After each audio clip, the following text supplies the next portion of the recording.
দেখেন এই মোবাইলটাতে আমাদের বিপিএস পাওয়ার তৈরি হইতেছে না। হ্যাঁ, মানে আমাদের বিপিএস পাওয়ার দেয় কে? চার্জিং আইসি দেয় আমাদের। হ্যাঁ, তো দেখেন আমরা দেখবো চার্জিং আইসির আগে আমাদের আরেকটা অপশন আছে, যেটা আমরা ওবিপিএসি, আমরা ওবিপিএসি ইনপুট আউটপুট পাইতেছি না। দেখেন ওবিপিএসির আউটপুট কিন্তু আমরা পাইতেছি, যেটা এই লাইনটা হইলো ওবিপিএসি আউটপুট হয়ে ডাইরেক্ট সরাসরি চার্জিং আইসির মধ্যে গেছে। হ্যাঁ, যেটা 5.2 ভোল্টের লাইন। তো এখানে 5.2 আসছে, আসার পর চার্জিং আইসির ভিতরে গ্যাস মানে যাবে। হ্যাঁ, তো যাওয়ার পর চার্জিং আইসি যে আউটপুট দেবে এটা হলো আমাদের সুইচিং কয়েল।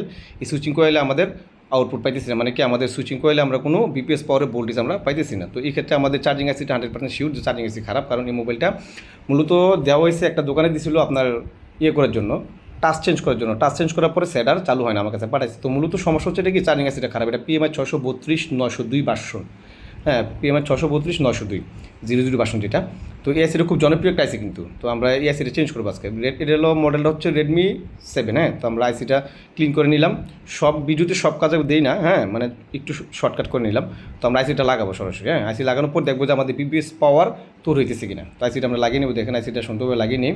লাগিয়ে নেওয়ার পর আমরা প্রথম অবস্থায় আমরা চেক করবো যে আমাদের বিপিএস পাওয়ার তৈরি হইতেছে কিনা। দেখেন, তো আমাদের বিপিএস পাওয়ার যদি তৈরি না হয়, তো মোবাইলের মেন চালিকা শক্তি তো বিপিএস পাওয়ার। তো বিপিএস পাওয়ার তৈরি না হলে তো মোবাইল অবশ্যই ডেট থাকবে, স্বাভাবিক কথা।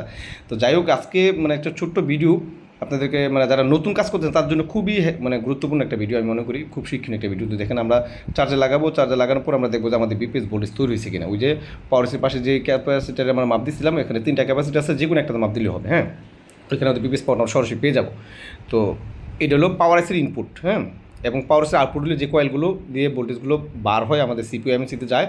হ্যাঁ, ওইগুলো আমাদের আউটপুট। দেখেন এখানে বিপিএস ভোল্টেজ কিন্তু তৈরি হয়েছে। তো যেহেতু বিপিএস ভোল্টেজ তৈরি হয়েছে, তো এই ক্ষেত্রে মোবাইলটা ইনশাল্লাহ চালু হবে। তো আমরা মোবাইলটাকে এখন ডিসপ্লেটা লাগাবো, লাগানোর পর দেখবো আমাদের মোবাইলটা কমপ্লিট হয়েছে কিনা। তো কমপ্লিট হবে ইনশাল্লাহ, যেহেতু আমাদের বিপিএস ভোল্টেজ পাইলেছি, তাহলে তো অবশ্যই মোবাইল চালু হবে ইনশাল্লাহ।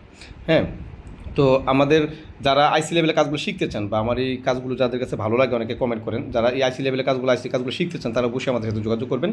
আজকে এই পর্যন্তই, ভালো থাকবেন।